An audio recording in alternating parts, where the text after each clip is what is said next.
I am so glad you convinced me that the family car should be the Defender 110. It is so beautiful inside. It's so comfortable, and it just feels indestructible. Yes, it really is. I've been waiting a long time for the new model to come out. The Defender 110, I'm telling you, it's my favorite car of all times. It's my third one.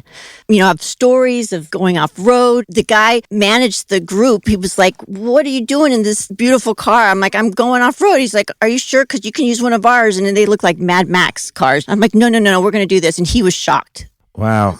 Well, it's great because the Defender has been reimagined for 21st century adventure, and its unparalleled off-road ability, as well as its robust interior, are invaluable whether you're headed towards uncharted territory or just a weekend of exploration. The Defender 110 tackles challenging surroundings with absolute confidence. The SUV conveys strength outside and in, featuring peerless technology like an intuitive driver display and an award-winning infotainment system. That's my favorite part, to keep you connected no matter where the journey takes you.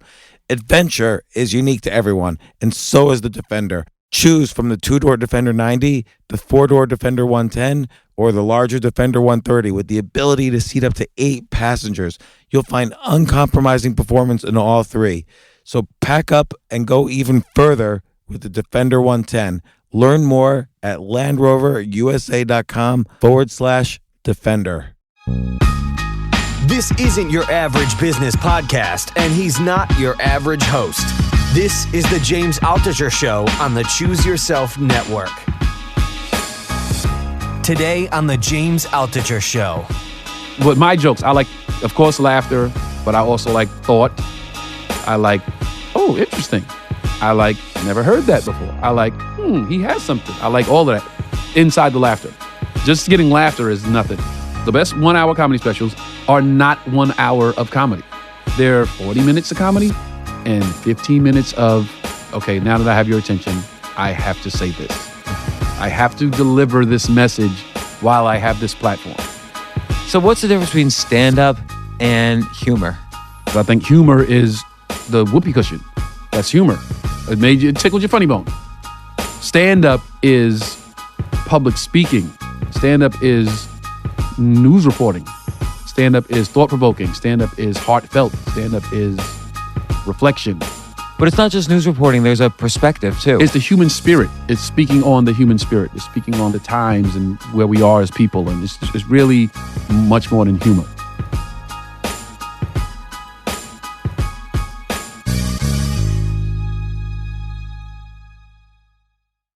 So you okay if I mention you're Chris Rock's brother? Not a problem. So I got Tony Rock on for a lot of reasons. Super stand-up comedian, super funny. You should watch all his YouTube clips and go see him on tour. Thank you so much. But also, you're on one of my best friend's TV shows, Living Biblically, inspired by A.J. Jacobs' book, The Year of Living Biblically. A.J.'s been on this podcast like a billion times. Did you meet AJ during the process? I met AJ while we were shooting the pilot, yeah. He's a good guy, right? Good guy, very cool. Very, very good guy. Cool. I mean, everybody switched religions and everything on the show, but you do great on the show. You're kind of like the foil of the main character, Chip. Right. You're sort of like, what are you doing? Yeah, and, I didn't change religions. My character is just, okay, that you're going to live that new lifestyle. How is that going to affect our friendship? Because I don't want it to change my lifestyle. I don't want it to, bleed over into what I'm trying to do. And that's where the comedy comes in between us two. Yeah, no, I think he needs that, The show is great. I encourage you to watch it. It's very different from the book, which is AJ's personal experience of experimenting with a year of living 100% biblically. You guys do it in, I feel like, is this almost classic sitcom environment, which is in the context of office and family and so on, whereas AJ doesn't work in an office. And so you also give it a broader appeal by appealing to a more non-Jewish audience, just a general religious audience. And he has the God Squad that he checks in with to get, guidance on what he's trying to do. And then the people in the office, they got me, myself, and Sarah Gilbert and Cameron Manheim. We're not as religious as the God Squad, so we give him a different perspective on why you should or should not do these things. Yeah, and it's really interesting because obviously this Bible, the Bible is, 6 billion people around the world use it as their template, code of faith. And we're supposed to live by the codes of the Bible, the rules, the Ten Commandments, Right, and all right. the other tenets of the Bible and Jesus and so on. And so, what do you? I'm sure to get into role here. And by the way, we're going to talk about comedy, Chris Rock, your other shows, your entire workload. I'm really impressed with how productive you are. But I'm just curious, has this show, like, you probably had to read a little bit of the Bible to prepare for the show a little? Did it inspire you? I know a little bit of the Bible. My grandfather was a preacher. I know. My grandfather was a preacher in the South, then moved to New York, years and years before I was born, and had a little sidewalk church in Brooklyn, New York. I know a little bit of the Bible through him. My grandmother on my mother's side, very religious, always sat by the radio and listened to church on Sundays, and we had to do our chores on Sunday when we stayed with her and sit and listen to the Bible on the radio. And then I have two brothers that are Hebrew Israelites, and I have another brother that is a Muslim. So are the Hebrew Israelites, are they the ones like on the corner of 42nd Street? Yes. Like, that's Yes. so funny. But what you don't know is some of those guys are different, like, factions. Like, these guys don't agree with those guys, and they say these guys are. I didn't know that. Yeah. So they look the same, but some guys are like totally, those guys are incorrect and these guys are correct. And What do they disagree on? A lot of things on lifestyle, and some of the guys try to find ins and outs to try to live more modern, and the group that my brothers are in, they're the guys that are like, we have to go 100% by the Bible. Wow. Yeah. So you were really They were living biblically before. biblically. Yeah. So okay. So in the process of doing this show, and of course you know so much, has anything even a little bit changed your life? Like, do you feel like you live biblically a tiny bit more, or has anything benefited you? No, not really. I think the Bible or the Quran or the Seventh Day Adventist book or whatever your religion is and what the book is, this book you subscribe to, that is the thing, or the number, the book that you follow. They're all based on just pretty much being a better person, just being a good person, and treating your family right, and you're living a certain way and working hard, and it's all kind of the same thing. Well, it's funny because actually I'm gonna go back to that, but so I asked AJ the same question. So AJ wrote The Year of Living Biblically, and which inspired the show, and he felt the one thing that stuck with him after this year of living biblically was he always tries to be grateful. Yeah. So I don't know where that is in the Bible, but Yeah. he for him, gratitude became much more important in his life. Appreciative. Be very appreciative. Every day is a blessing. Every day that you wake up is a blessing. Like, every time you take a breath, when you everything that you do, this is a blessing to be here on this show. Wake up this morning in the Hilton Hotel, and they flew me in just to tape the Today Show tomorrow. It's all a blessing. It's all like, I'm just excited that I'm getting these opportunities. But aside from that, it's just, to have my family and my friends, and to be able to, be in good health. It's all a blessing. Just Now, are you going on every day. like you were on Colbert? I think what were you on? You were on a late I was night on show. Colbert, yeah. Yeah, so you're on Colbert. You're going on the Today Show. Is this in part to support living biblically? Colbert was to support Black Card Revoke, because that came out first. And then Seth Meyers I did a few weeks ago. That was to support biblically. And then you also have the NBA show. Yeah, NBA. It's called The Warm Up. It streams live on Twitter. You can actually watch the show on your Twitter feed, or you can watch it on NBATV.com.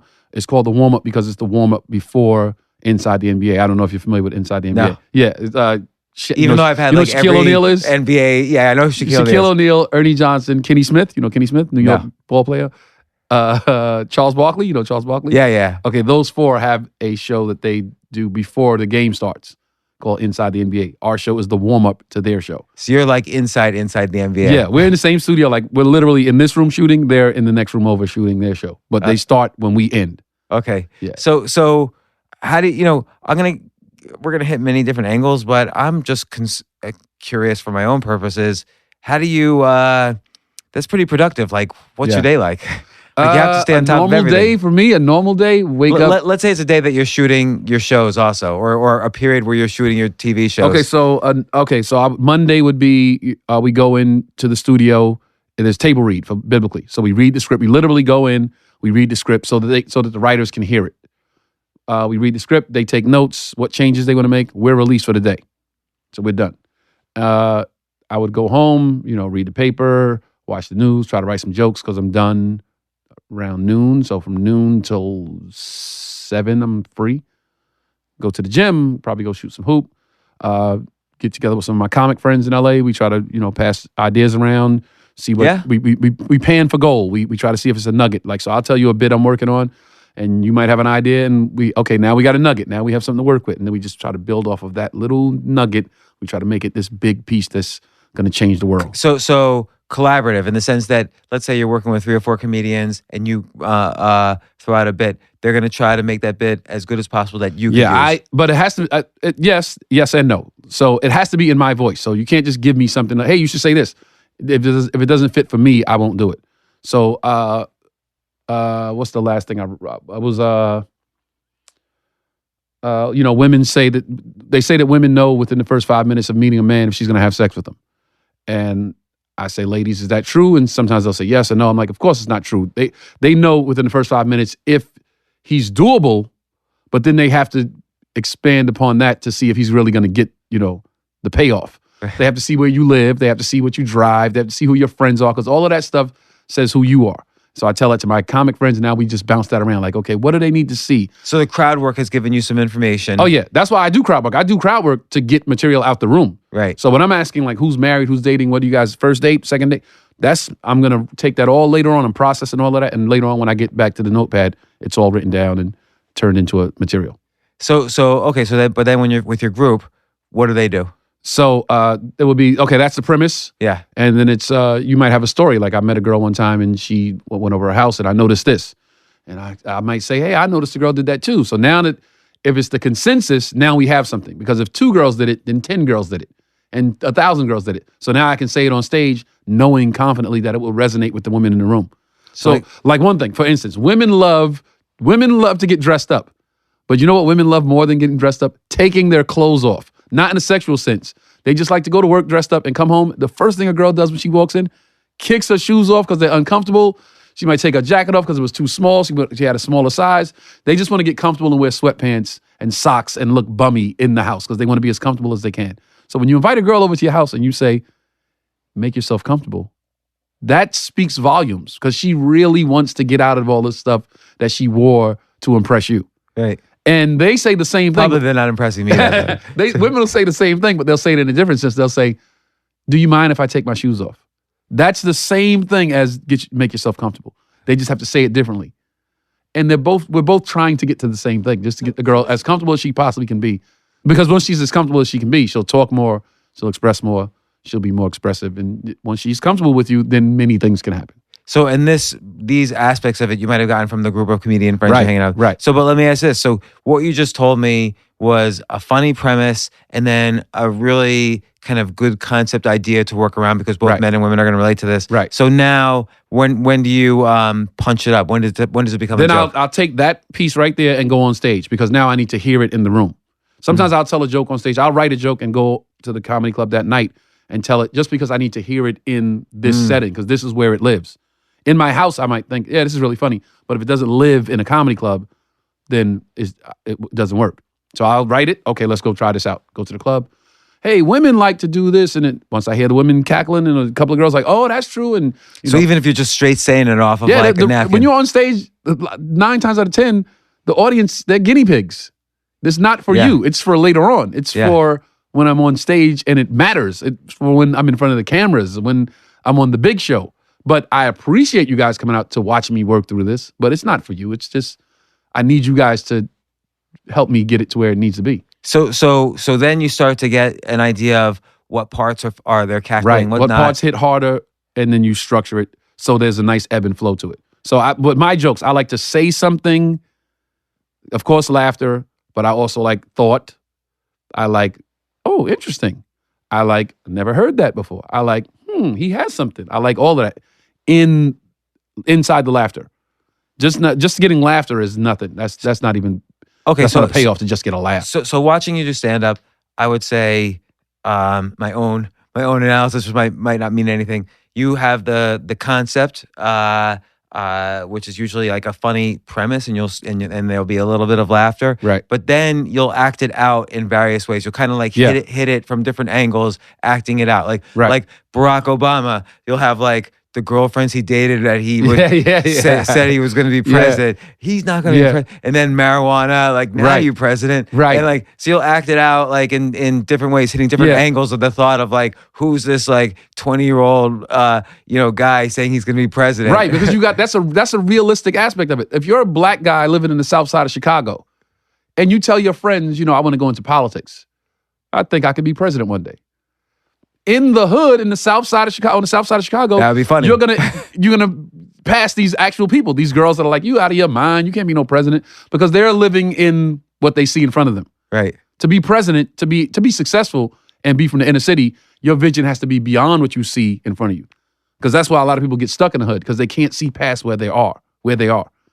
And to be a young black guy named Barack Obama and tell your friends, hey, I'm going to be president of the United States, I think that's hilarious. Right. So the premise was funny, which Right. is really interesting, because a lot of times people say, "Oh, premise and punchline." The premise doesn't have to be funny. Right. But I think your premise is you really focus on making them as funny as has to be possible. funny because it has to get Kickstart the laughter. right. It gets them like, oh, let's see where he takes this. Yeah. Okay, now I'm in. Like that's funny. That you have my attention with that. Now where do you go with it? So I acted out to give it a little physicality so they can follow it.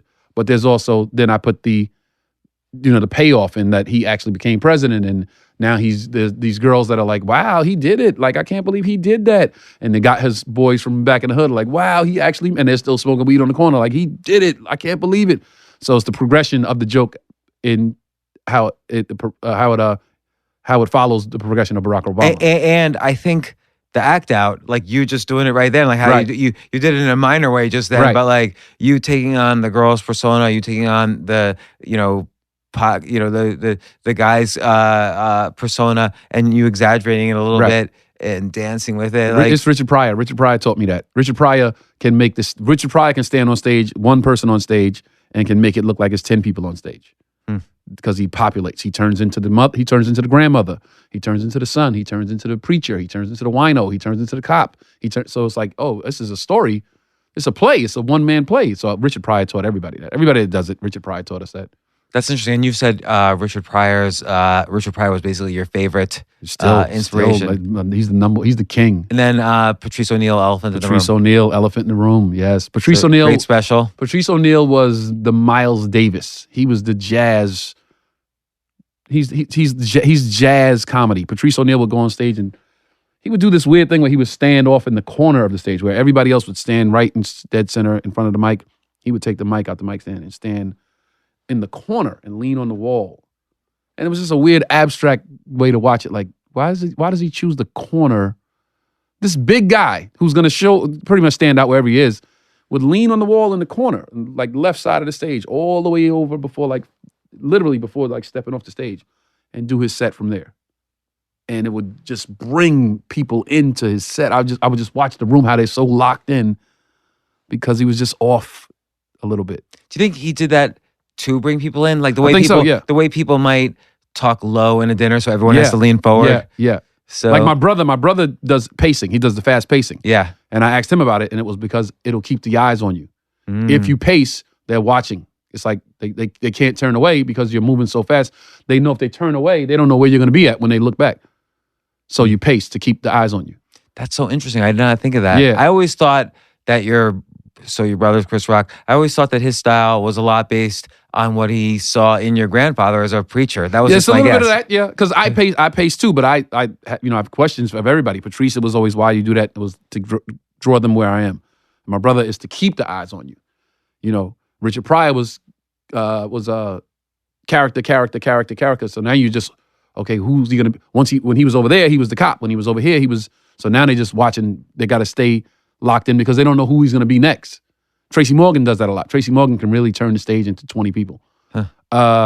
I feel like you do a lot of. I learned from those guys. Those are the guys. Yeah, so you do a lot of the act out. Yeah. But I feel like you stay close to the center of the stage, but you're free there. You have fun there. Yeah. Like you'll dance around it. That's exactly my style.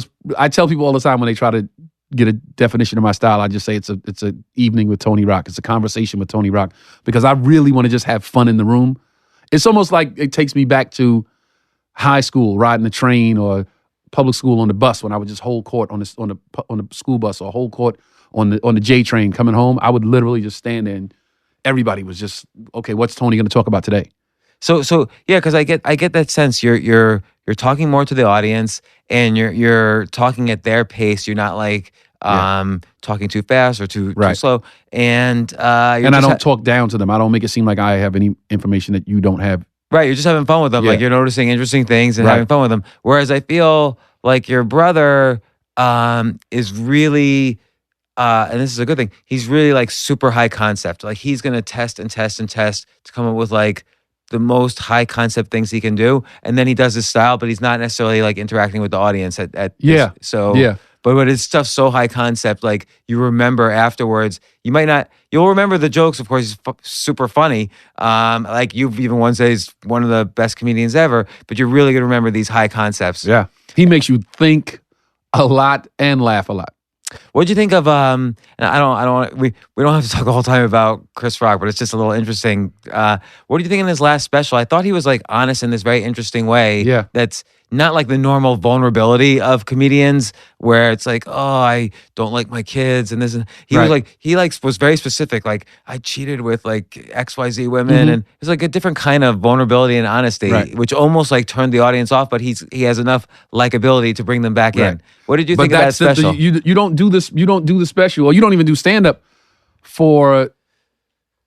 to be like for the likability of the whole room.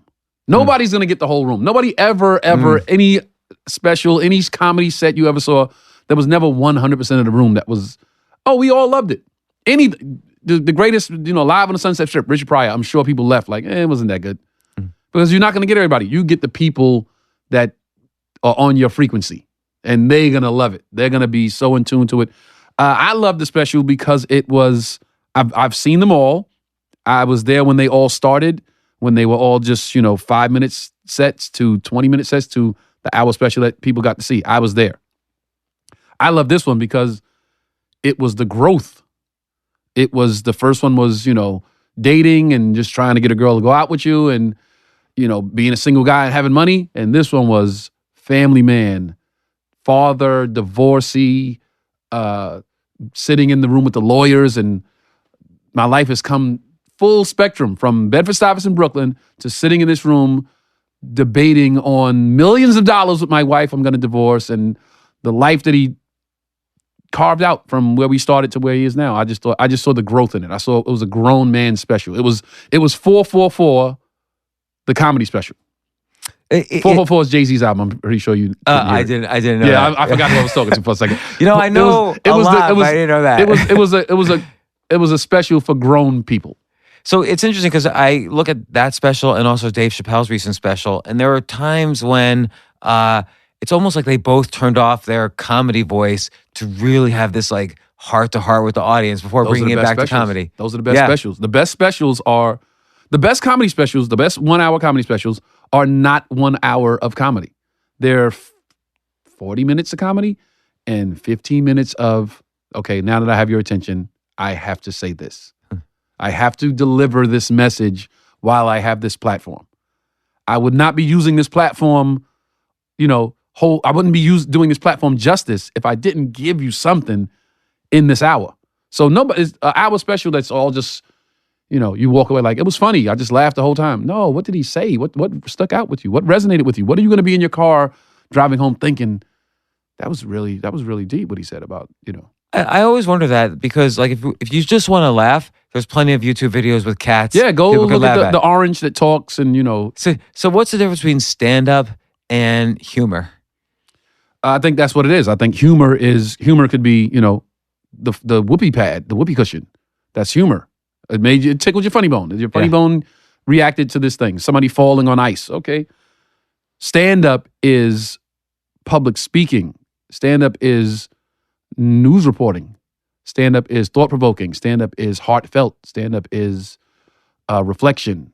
It's growth. But it's not just news reporting. There's a perspective too. It's the human spirit. It's speaking on the human spirit. It's speaking on like the times and where we are as people, and it's really much more than humor. But I feel like your brother. I'm trying to do that. You say you're trying. You've been doing it what, 24 years? I've been. No, I started in '98. You a beginner now? I started. But no, I'm trying to get better at it. I'm trying every day. You do stand up. You're never where you want to be. It's like saying how much money. Like I have enough money. Nobody has enough money. Right. It's like you're always trying to be better. And do you feel? I mean, obviously you've gone in your own direction. You're a great stand-up. You've been doing it 20 plus years. How much do you feel? Having, I don't know if you consider him a mentor or if you just watched his process and learned an enormous amount, but was it a big head start having Chris as a 9 years older brother? No. Chris, he's not my mentor. No, we rarely talk about stand-up comedy. The thing he did for me, as far as stand-up is concerned, is I always wanted to be a comic. From the day I listened to a Richard Pryor album, Bill Cosby albums, George Carlin albums. I love George Carlin. George Carlin is great. It was those guys. I didn't know those guys. It was just like this guy that I like that does these things. I didn't know him. And Eddie Murphy was cool and doing the same thing. So I was younger. I would much more appeal to the cool guy, So I'm like, oh, this guy does it, and he's cool. He's rock star status. That appealed to a young kid. He's brown like me. He's cool. I want to be like that. But I didn't know him. And then when my brother started doing stand up, it changed to, okay, now the guy in the next room is doing it. Now it's real. Because those guys were just ideas to me, ideals. I didn't know them. I didn't never had a conversation with Eddie Murphy or Richard Pryor. But now the guy in the next room, I know this guy. When he started doing it, did you think, oh, this is crazy, he's not going to be Richard Pryor? No, you know what? I didn't think it wasn't going to work. I didn't think it was going to work. I just thought, yeah, okay, my brother's doing stand-up. That's kind of cool. Like, my brother's doing this thing that I like. So that's kind of, so then it was just like, well, you got a show tonight? And when you going to meet this guy? And did you see this? And so he would take us to comedy clubs and we would just hang out, and I saw everybody. I saw Adam Sandler before he was But it must have been a great thing to then hear Chris and all of them break down their acts afterwards. I was a fly on the wall. I just, what did you learn out of that whole? Adam was just the admiration of their styles. I just saw the differences in what stand-up could be. So Adam wasn't as, here's a message and here's this thing you're going to leave with. Adam was just funny. Yeah. And Dennis Wolfberg was the married man that was, going through life trying to just be the perfect husband. And Joe Bolster. These are the guys that I saw 14 years old, 13 years old at the comic strip. And they all had different styles. And it was cool to see, interesting to see that, older white men were funny and young black guys were funny and this Spanish guy is funny and this lady is funny. And then I realized, oh, everybody has their own slant on this thing. And if you kind of master what your thing is, then we can all do this. This is great. So it's interesting because some of the names you just mentioned I recognize and some I don't.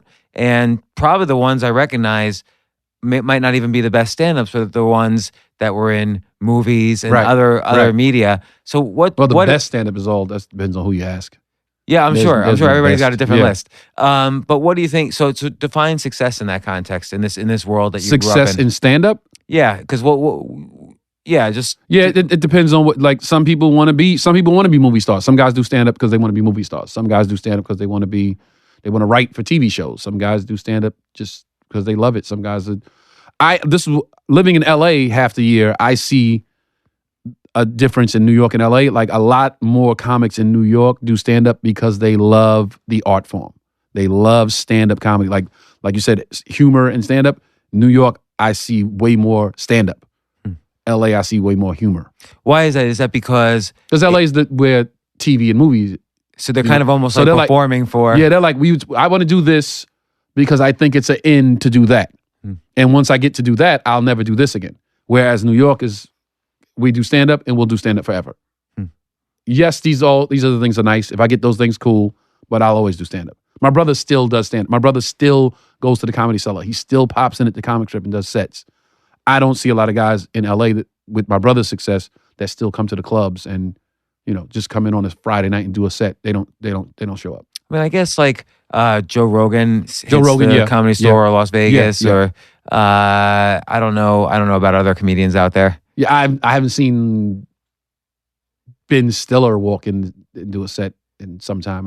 Does he do stand up? I didn't even know he did stand up. Yeah. Who did I see last that was like, okay, this Kevin Nealon. Kevin Nealon does a show at the Laugh Factory. That's a great show. He does New Material Tuesdays.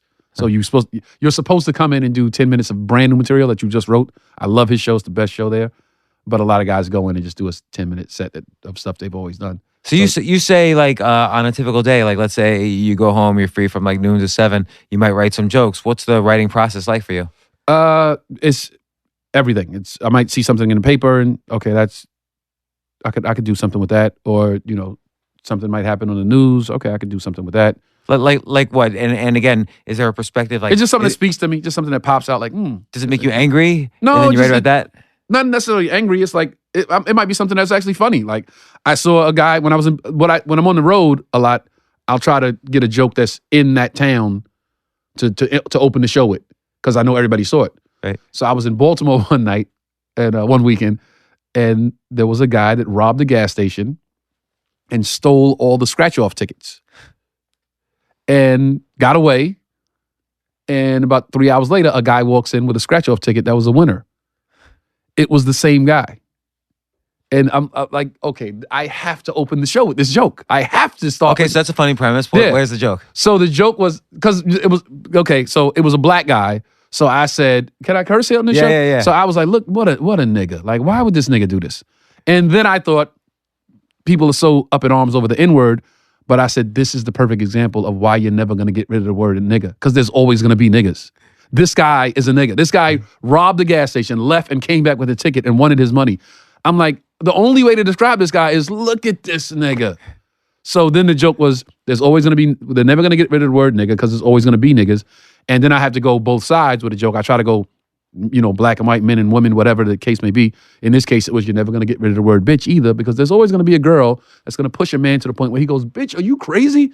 So that's where the joke kind of took it. It started there in this one thing, but then I had to take it somewhere else where I could expand upon it.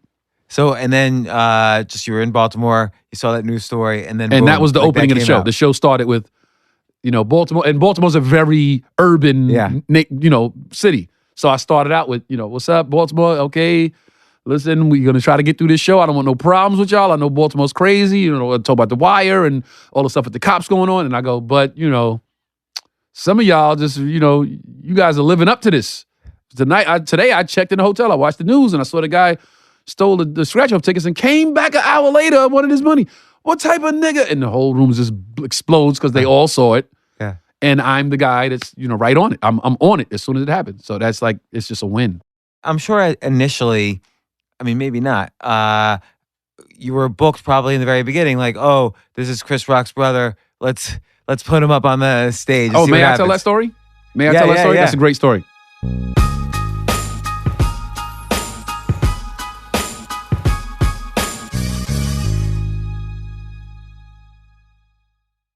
So I start doing stand-up. In New York City. And, my goal at first was to pass. To pass means that you get to play all of the clubs. You can just call in on a Monday and say, hey, I'm available all week, and you get spots the whole week. That you passed at the club. You're not no longer an amateur, now you're a professional. So my goal was to pass at all the comedy clubs in New York City. And then I did. So now I'm working every club in the city. I'm making money. How long did it take you before you, from start to passing all the clubs? Well, this was the goal was, we started out, it was, I say we because my cousin Sherrod Small, who's on... I know Sherrod, he's often at Stand Up New York. Yeah. And Race Wars. Yeah, he and I started the same day. We're cousins. We grew up together on the same street. We've been together like we're Heckle and Jekyll. So our goal was focus on one comedy club at a time. So the comic strip was number one because my brother started there, Eddie Murphy started there, Seinfeld started there. We figured that should be ground zero. We'll start here. So we passed at the strip. Then the next club was, okay, now we're going to pass at Stand Up New York. Now we're going to, so it took maybe 2.5 years to pass at the strip, Stand Up, Gotham, Dangerfields, New York Comedy Club. The Cellar was, Boston Comedy Club was still open, and the Cellar was last because the Cellar was so hard to get into. Was Gotham around then? Gotham was, I said Gotham, yeah. Okay. Chris Mazzilli, very influential in Sherrod and I's career. So we got in all the clubs. So now we're making a little money in the city. And then when you start making money in the city, then it's like, okay, this comic knows a guy that books a room in Jersey. And this comic knows a guy that books a room in Pennsylvania. So now we're doing tri-state area. We kind of, expanding a little bit, making a little good money. So then I get an agent, and she starts getting me on the road. I'm Tracy Morgan's opening act. I'm John Witherspoon's opening act for a few years, and I'm Kim Cole's opening act for a few years, and for a few summers. And we do a show in Jersey one weekend, and on the flyer it says, I forgot what Tracy Morgan was on at the time. It was SNL and some other show, and then at the bottom it said, and featuring Chris Rock's brother, Tony Rock. And at first I'm like, come on, man, I can't just be Tony Rock. But then after the show's over, Tracy kills. So everybody wants a picture with Tracy and an autograph from Tracy. But then there's 5 or 6 people that's like, hey, can we get a picture with Chris Rock's brother? Yeah, like, okay, I guess so. I guess it's cool. Then I'm, working with Kim Coles one weekend, and this show's over. Half the room wants a picture and an autograph with her, and the other half wants a picture and an autograph of Tony Rock. So comedy club owners, let me just say this first. Comedy club owners don't care about the art of stand-up comedy. They just care about... I have to say. They just care about the 2-drink minimum and asses in the seats. They don't care about developing the craft of stand-up comedy. They don't care about comics coming in and saying, and helping to nurture that comic to be a great comic. Are you bringing asses to the seats? That's all they care about. Most of them. So I'm doing shows in Pennsylvania and Jersey with Kim Coles. Now it's like, you know what? If half the room wants to see this kid, we can bring him back to headline and bill it as Chris Rock's brother, Tony Rock, this whole weekend. So they take me off featuring and put me on headlining. At the time, I will be 100% honest with you, I did not have the material. But you can't say, hey, you're getting called up to the major leagues in baseball and say, no, I can't hit the curveball yet. I'll just stay here a little while longer, and then I'll tell you when I'm ready to go up there. You got to go when they say you got to go. So when they made me headliner, I couldn't say, hey, I don't have the time. I'm like, all right, now I'm stuck. So what I did, I do 10 minutes of written material, 10 minutes of crowd work. 10 minutes of written material, 10 minutes of crowd work. And I would end with my biggest joke. So that it forced me to be able to find something in the room to make funny in that 10-minute space where I was doing crowd work. So that's why I worked the muscle that now I can make anything funny at any time in the room. So the process was I would come home to the city and go on stage at the Strip, and I had a 15-minute set. I would try to do my whole 15-minute set without telling one written joke. Just to work that muscle of being able to make something funny on spot. Now, I've done it over so many years that anything can happen in the room. I truly believe there's nothing that can happen in the room that I haven't seen already or that I can't make funny in a second because I had to. When your back's against the wall, it changes everything. Have you tried doing a crowd work special? So like Judah Friedlander, Todd Barry? Listen. Oh, my God. I don't even know if I want to say this and jinx it, but I want to do my hour special first, and then I want to do an hour special called A Funny Thing Happened. And I'll narrate it. So it'll start off with me talking, hey guys, this is Tony Rock. Welcome to the Hour Special. This first one happened one night. I was in Cleveland and a young lady yelled out this, and this is what happened. And cut to, and then this next one, I was in Denver one weekend and I asked the guy if he was married and he said this and enjoy. And the whole special will be crowd work because now I can do it so flawlessly. It's just, I have to, capitalize on it some way. So, and it still seems like there's a perspective underneath it in that, for instance, you described the joke in Baltimore. What you're looking at it is, here we are trying to, Barack Obama's president. We're moving beyond the stereotypes of race. Right. And then this happens. And then this in Baltimore. happens. Yeah. And, because they're gonna look at us. Black people get looked at as a whole. Right. Anything happened, Barack Obama, they looked at us like, okay, that guy that robbed the gas station, he's gonna look at me the same. Like, we get looked at as a whole. Like, I don't. So that's a perspective, and jokes come out of a perspective. Right, absolutely. And I feel like a lot of comedians, and maybe this is too broad, but I feel like a lot of comedians, they're focused too much on like, oh, what's a premise punchline? What's just a joke, as opposed to having a perspective and letting the jokes kind of come out of that by, absorbing news or information and letting the jokes come out of that. That's how, that the guys that have the colossal fan, like my brother, take a guy like my brother, take Dave Chappelle, George Carlin. George Carlin was known for that, for having a perspective on very many things. And once you understand this is what this guy does, that's when the fan base is just increases because they know, something could happen in the news and people would probably say, I wonder what George Carlin's going to say about this. Or my brother goes on the road and people are like, okay, you got Trump, he said he cheated on his wife. We got to hear about that. He just got a new Netflix deal and he has daughters now. We got to see what his scope is on all these things. People come anticipating, what he's going to say about certain things, as opposed to the guy that is just funny. It's like, well, what's he going to, we already saw him. He smashes a watermelon. We get it. He takes the hammer, he smashes the watermelon. We get it. Well, there's nothing there. There's no food for my brain. Doesn't feed my soul. This guy is going to really speak to me on very many levels. So that's who they're drawn to. So did you ever call him and go over bits or nothing? Nope. Who are the comedians that you do that with? Sherrod Small. I got some guys in LA. I have some comics friends in LA that aren't like big names, but I'm looking forward to seeing them do great things in the future. Sidney Castillo, Garrick Dixon, my baby brother Jordan Rock, super funny, my favorite comedian right now. And you've been kind of like a mentor to him to some extent. Yeah, Jordan and I have a different relationship. Jordan's he's just great. I just 20, he's 25 now, wise beyond his years. To have that many big brothers is just, it makes the little brother more mature. Yeah. He understands life on a level that I'm sure a lot of 25-year-olds don't, because he has so many big brothers. And his writing is, I think, is advanced because of that. So he sees life as his fashion, his hip hop music taste, all of that is 25 years old. His scope of life is, I have brothers that are damn near, my father's age. So it's like a dad's age. So his scope is wise beyond its years. And again, naive question. Do you actually sit down and write the jokes like when you say? Yeah, I'm old school, man. This is what I do. I write the premise. So I might write I'm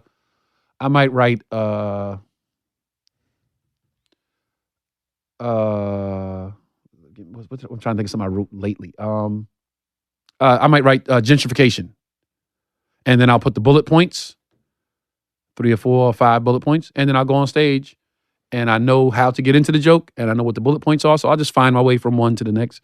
So break that down. So you write gentrification because why? Because New York's gentrified now. I live, like I said, I live in LA half the year. So I come home now to Bedford-Stuyvesant, Brooklyn, where when I lived there, it was crack infested. It was one of the worst neighborhoods in America, if not the worst.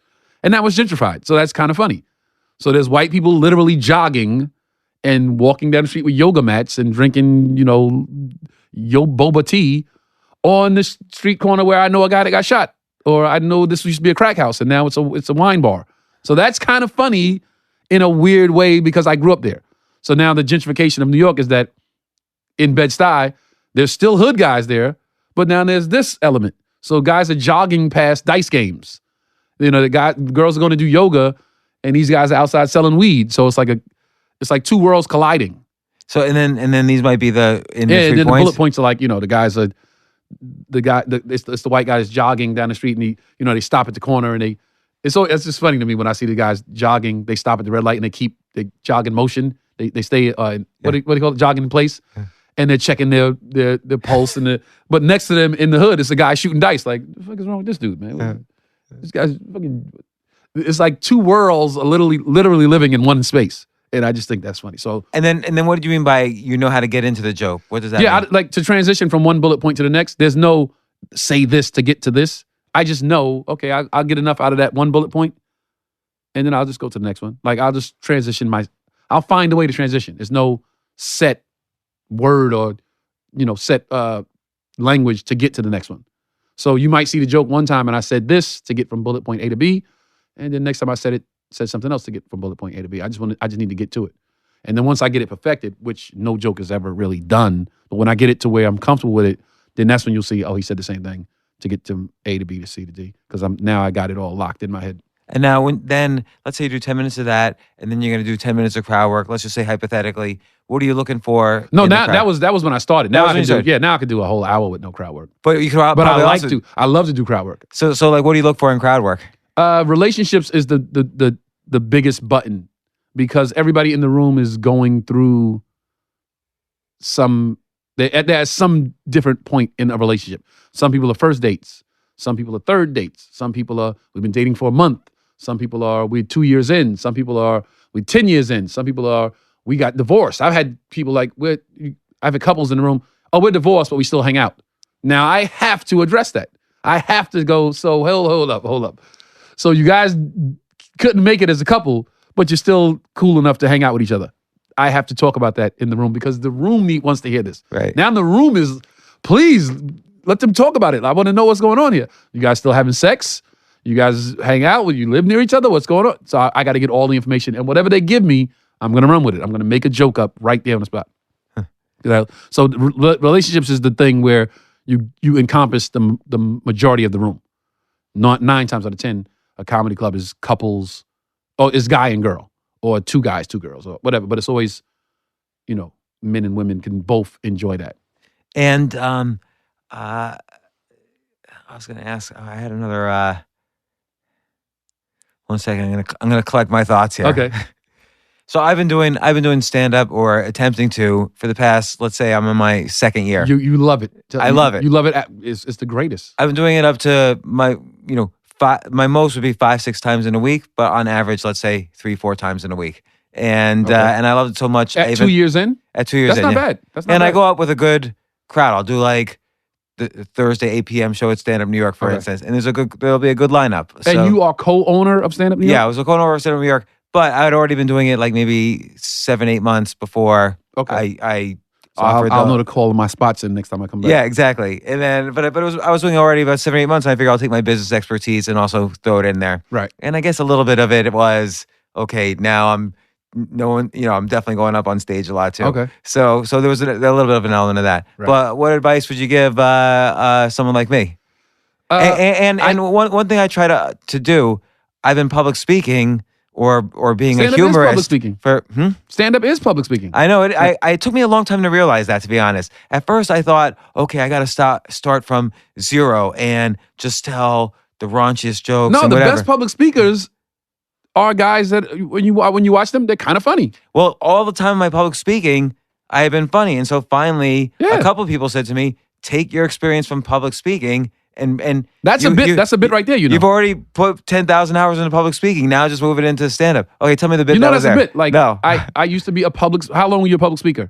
forever. Like I was a 20 public years. speaker. I'm doing stand up. I consider myself a stand up for the last 2 years, but I've been a public speaker for forever. And I've been funny as a public speaker. So I thought the stand up was something else. It's like it's pretty much public speaking. It's just that now I'm talking to where I was talking to this. Now I'm talking to this guy right here. Like whatever who's ever. Now I'm talking to this Puerto Rican guy. Like I don't think I would see you at a discussion on what's the last thing you talked about in public speaking. Failure way to success. Yeah, I wouldn't see this guy at failure way to success. I would see this guy at Just try keep to succeed. failing. Try to succeed and failed. Right. That's a bit right there. That's funny. That's Yeah, good. because the I- audience is going to be totally different. I'm imagining a comedy club as opposed to Yeah, because in public speaking, they usually are paying to see specifically me. right. So if you do a club, they don't know who I am at all. So they're like Right. tourists or whatever. Right. So that's a little bit of the difference. That's another bullet point. When I do public speaking, they paid to see me. You guys paid to see comedy, not necessarily see me. Like you guys are looking at me right now, like who the fuck is this guy? But you kind of did pay to see me. That's a point. That's a bit. Yeah. That's a bullet funny. point. Yeah. All right, so that's good advice. Yeah. So what the big learning thing I learned from all of that context was that when you're trying something new, try to find as many similarities with the things you're already good at. Right. Like there are differences between stand-up. Like you have to get faster laughs Right. in general. Right. And there's more crowd work, which It's all these are all bullet points. yeah. So that's interesting. I think even in Your terms of bullet uniqueness points, is the thing. See, you said what advice would I give you? I'm sure you write a lot. yeah. Because I was going to say write every day. That's number one. Every young comic that asks me advice, number one, write every day. Whether you just write, just get in the habit of writing every day. You might look at it later on and go, this is garbage, but you're in the habit of doing this action every day. And once you get in action of doing it, then you're going to do it, without even thinking about it. It's going to be second nature to just do it every day. So write every day, which you already do, but embrace the uniqueness. Whatever your uniqueness is, that's the thing that sets you apart. Where everybody can't do this. So, I know guys that are, who I was just telling a comic this the other day. My friend, Garrick Dixon, got divorced, has 2 daughters with his ex-wife. She remarried. The new guy calls Garrick to talk to Garrick like they're buddies because he understands now. Where everybody thought Garrick was the asshole and the bad husband. Now this guy's like, oh shit, it wasn't just Garrick. So now they both can understand it because they both on a plane where it's just those 2 guys that understand this one woman.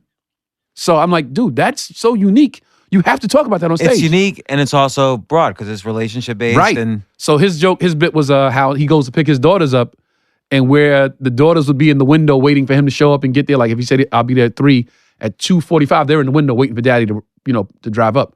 He says now he pulls up and the guy is in the window waiting for him to pull up because he wants to see him so bad to talk about the wife. And I'm like, dude, you got to talk about that. That's every divorced man in the world would agree would identify with that, right? So it's the uniqueness. It's whatever the uniqueness is about you, about your lifestyle, about your friends, your family. That's gold, man, because nobody else can do it. I should think more about that. I talk about I have 7 brothers and 2 sisters. My grandfather was a preacher.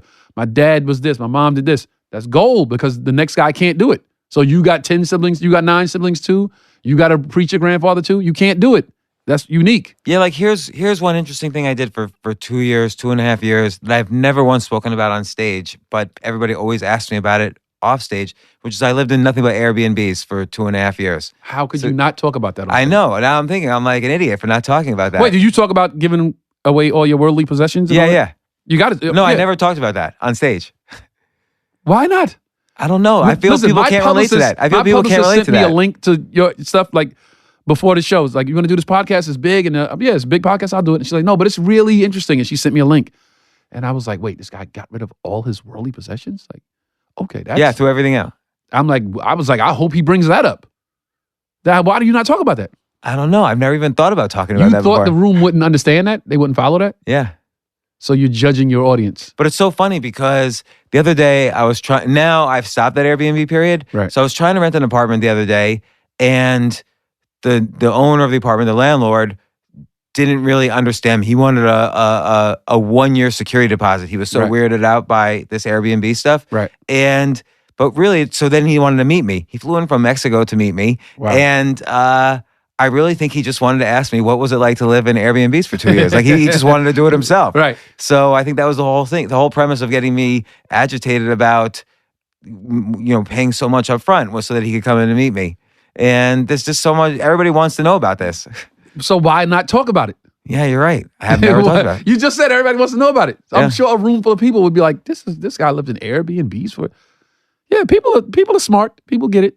But here's the thing. How do you deal with now, and I'm curious how both Chris and you dealt with this. As you get more and more success, you're getting to be more successful, say, than the average audience member that you're talking to. How do you keep staying relatable to the audience? Nah. I mean, yes and no.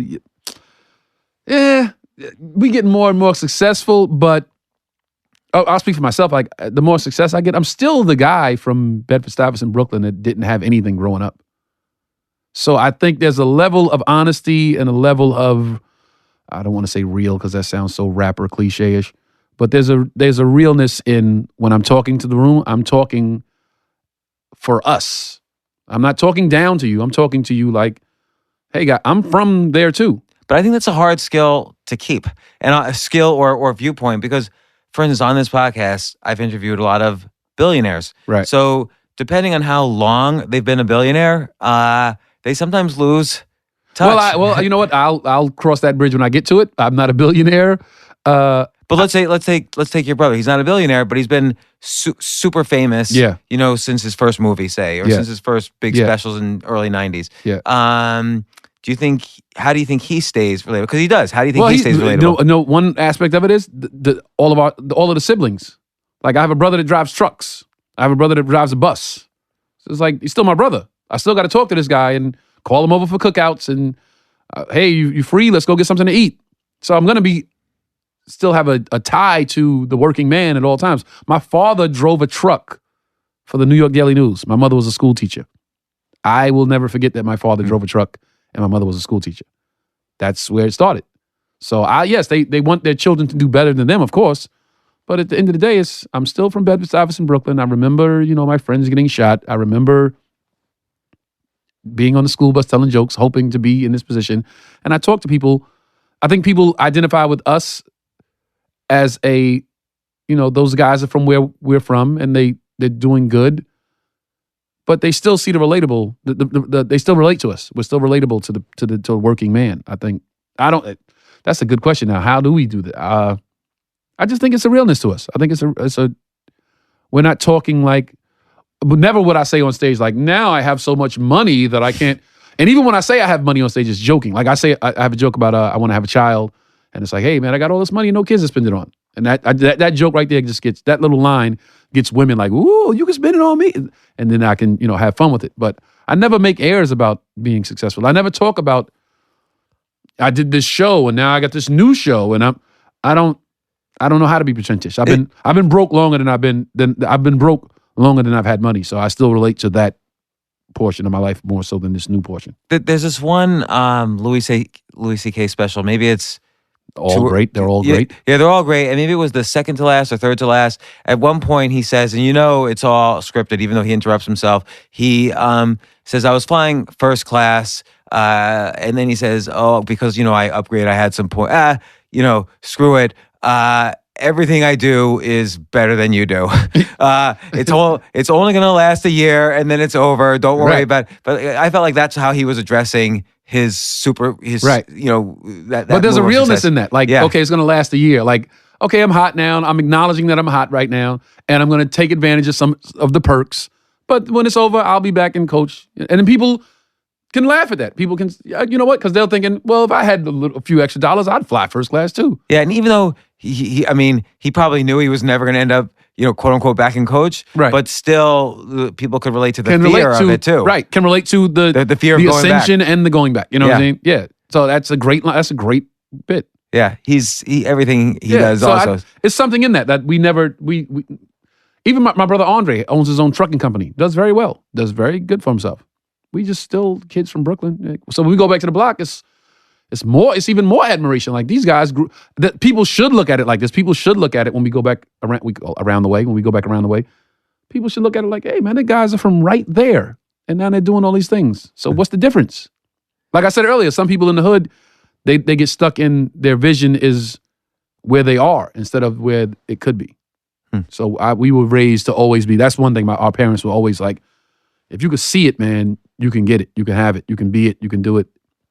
Don't let what you see outside the window define. Well, when do you let it?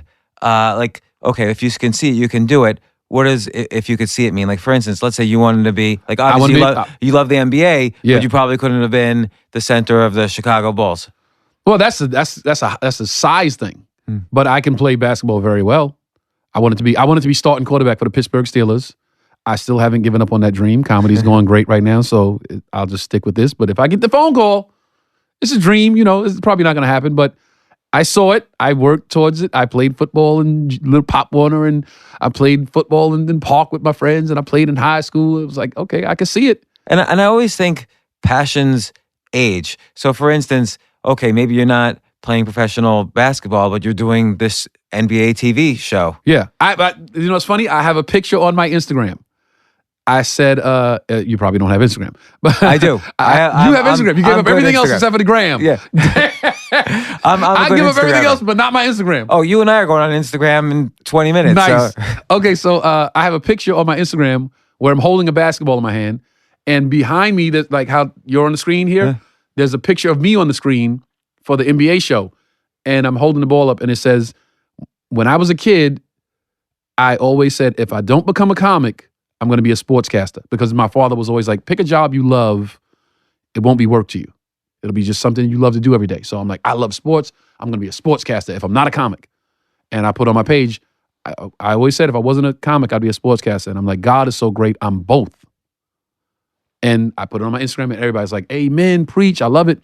But that's the thing. I saw it Yeah. And it happened. It's interesting. I had a conversation once with Jim Norton on the podcast where Great comic. Yeah, great comic. And I actually grew up with him. We grew up in the same town. We're in the same grade. And he was telling me how he took all these just horrible jobs, like tractor trailer driver, all these things, Right. so that he knew if the comedy didn't succeed, he had nothing to fall back on. So that was like, that pushed him to succeed as a comic. You gotta listen, man. Fear is a great motivator. Yeah. When your back's against the wall, you will do amazing things as a human being. You will sink or you will fall. My friend Tone yesterday said, under pressure, some people rise and some people just crumble. Bad things happen and a guy will start drinking and smoking and just a girl will just, fall off. Other people rise to the occasion. How do you make sure you're part of the people that rise as opposed to crumble? It's in your spirit. It's in your spirit. I was telling him yesterday, my friend Tony sitting right there right now. My father passed away. I was depressed for about 5 years. Not clinical taking pills. Yeah. I was just in a funk. I was talking to people. I was going to work and coming home, but I was not totally there. And my sister was a baby at the time, and I just thought I got to take care of her. I got to make sure she's good. And that's when the wheels started moving to like really, get myself going again. And then it was, okay, so, life's fucked up. It's unpredictable. None of us saw this coming with my pops passing. And then it was like, okay, what are we going to do now? And then it was, I'm going to live my dream. I was working at I had a decent job. The last job I had before stand-up comedy, I worked at AIG Insurance, third largest insurance company in the world. That's what you were on like a bunch of insurance YouTube clips. Like, yeah. Like they were like, I felt American, like American Family does like Insurance. the insurance industry sponsor Yeah, everything this guy does? They sponsored the comedy show. Yeah. So I was just like, okay, I'm gonna live that life that I always thought about. I'm gonna chase the dream now. And then I started focusing on, just getting myself together. And I got a job so I could do stand-up. And I got another job so I could be free to do stand-up at night. I got this job so I could be free to do stand-up at night. Then I got this AIG job through a job I had. I was working in a restaurant. I was like a catering manager. And a guy that came in the restaurant every day happened to work for AIG. And we would talk all the time. And he's like, hey, man, what are you doing here? And I'm like, I just need to make some money so I can do stand-up. And he's like, all right, well, there might be a position open at AIG. I'll check. Send me your resume. I'll check. Long story short, I got the job at AIG. But it was a department I worked in was 24-hour department. It was 8 to 4, 4 to 12, 12 to 8. So originally, I was 8 to 4. Fine. I'm off at 4. I go home, take a nap, eat, stand up all night. Then they promoted, quote unquote, promoted me, but put me on the 4 to 12 slot. I'm fucked for stand up. So I got to come in. I got to leave an hour early. I got to take Tuesday off because I got to do this. And Wednesday, I have to leave at 8 because I have to be in Jersey by. And my boss, he asked me one day, are you making enough money chasing? He said, are you making enough money chasing this dumb dream that you don't need to work here? And I said, no, but if I don't take the chance, I never will. And he kind of it just sounded like he was talking down to me. And it was a white guy, so it didn't feel good in that aspect. He said, this job feeds you. And I just was like, oh, man, that sounded maybe I'm taking it differently because it's an older white guy saying this. But he said, this job feeds you, so you should give this job more consideration. So you go back to your desk, you think for a minute and tell me what you want to do. And I sat at my desk, and it was April 14th on a Wednesday. I remember because my brother's birthday is April 16th. It was Wednesday, April 14th. And I walked back in his office 5 minutes later, and he said, what'd you decide? And I said, Friday will be my last day. Wow. And Friday was my last day. I went to work, and I worked the whole shift, and nobody knew what was going on. And towards the end of my shift, I started having a bathroom key and taking pictures down at the cubicle and throw them in the garbage. And here's a calendar if you want it, and here's this, and hey, you want these pencils, and here's a pen. And I walked out the office, and I started walking to the train station. And I told myself, if you look back at the building, you'll end up back in the building. So I just kept walking straight to the train station. April 16th, my brother's birthday. And then stand-up was all day, it was 24 hours stand-up. Every day, all day. We didn't go on any dates. It was like if a girl wanted to date us, you had to come meet me at my house, and we bounced around the city to do my spots. That was a date. If you wanted to hang out with me, you had to meet me at a comedy club. I'm not stepping out of the comedy club for as long as it takes. This is going to be every day, all day. We would come into the city. We would buy 2 tokens. Sherrod and I lived in Brooklyn at the time.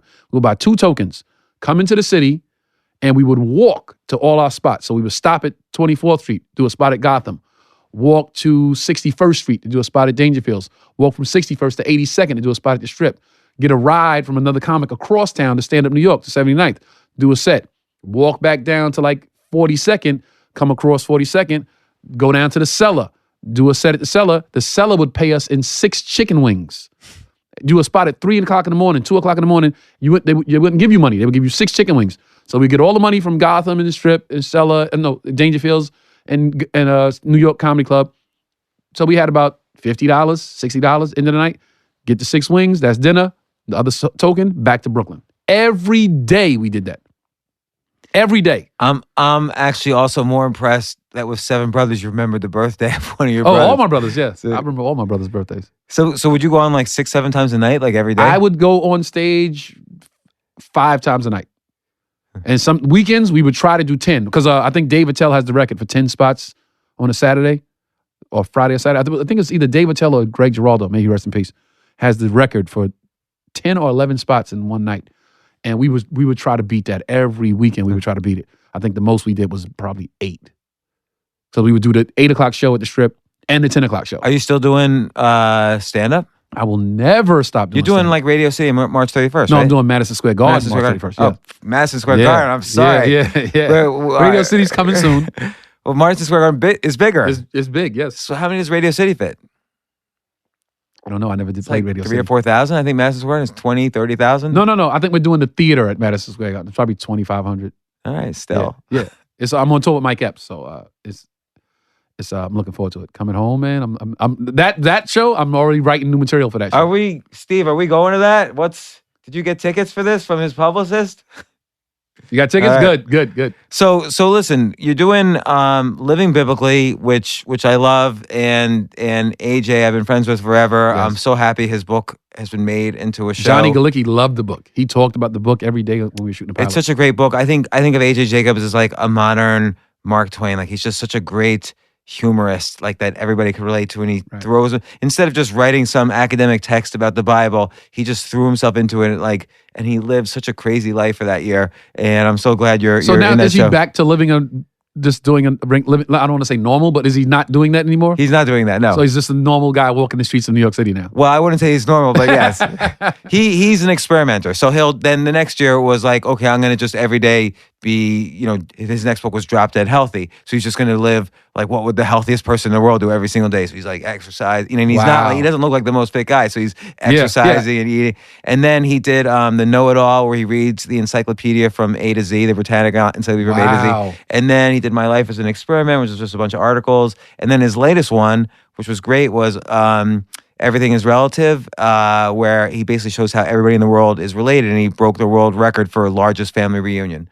So it's very, very clever guy. AJ is an interesting guy, like you said. So Living Biblically, the Mondays NBA at TV 9:30, show. CBS. Mondays at 9:30 on CBS, Living Biblically. Thursdays at 7:30 to 8, streaming live on Twitter or NBATV.com. The warm up. Black Card Revoked every Thursday at 10 p.m. on BET. Touring with Mike Epps. It's called the Platinum Comedy Tour. Myself, Mike Epps, D. Ray Davis. Did you ever get burnt out like doing all these different things? No, But they're all kind of like balanced a little bit. No, not at all. Not at all. And then probably in the I middle, used to you're have doing nothing. I just remember that. I used to have nothing. So it's the I used gratitude. to put my bikes together. I used to borrow a tire from this guy and that guy and find a broken down bike in the park and get some screws from the guy at the tire shop and put a bike together to have a bike.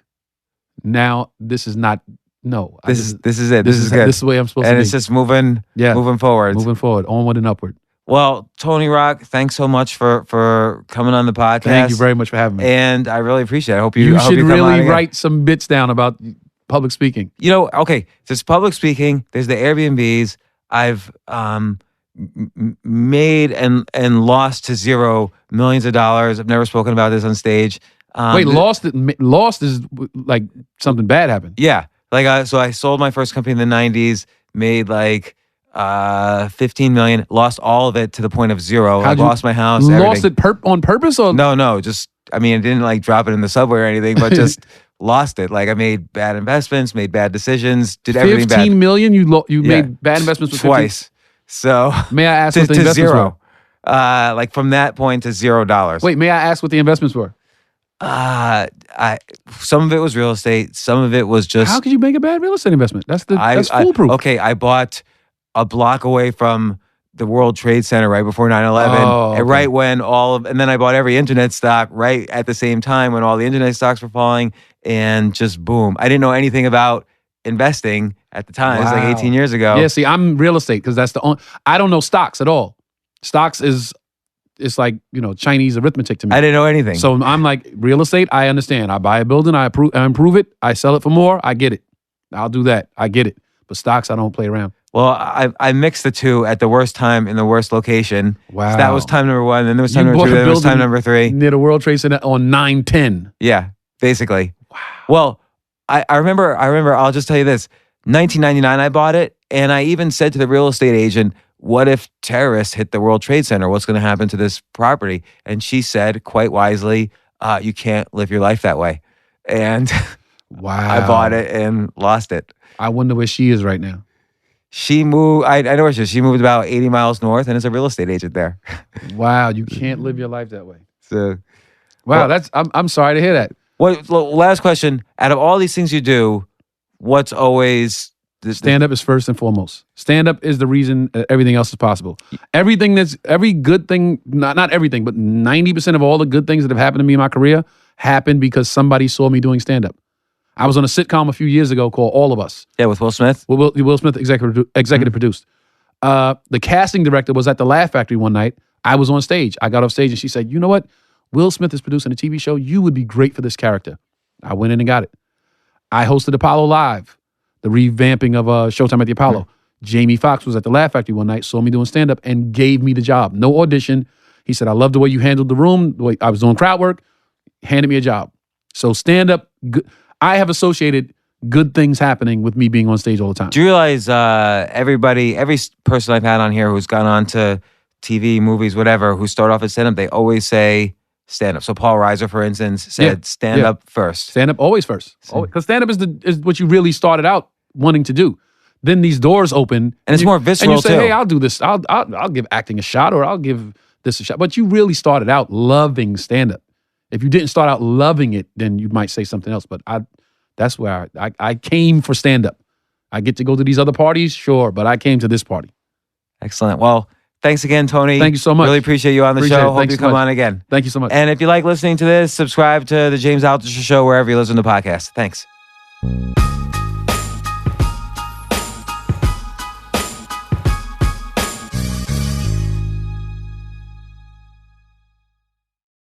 AI might be the most important new computer technology ever. It's storming every industry and literally billions of dollars are being invested. So buckle up. The problem is that AI needs a lot of speed and processing power, so how do you compete without costs spiraling out of control? It's time to upgrade to the next generation of the cloud, Oracle Cloud Infrastructure, or OCI. OCI is a single platform for your infrastructure, database, application development, and AI needs. OCI has 4 to 8 times the bandwidth of other clouds, offers one consistent price instead of variable regional pricing, and of course, nobody does data better than Oracle. So now you can train your AI models at twice the speed and less than half the cost of other clouds. If you want to do more and spend less, like Uber, 8x8, and Databricks Mosaic, take a free test drive of OCI at oracle.com/advance. That's oracle.com/advance. oracle.com/advance.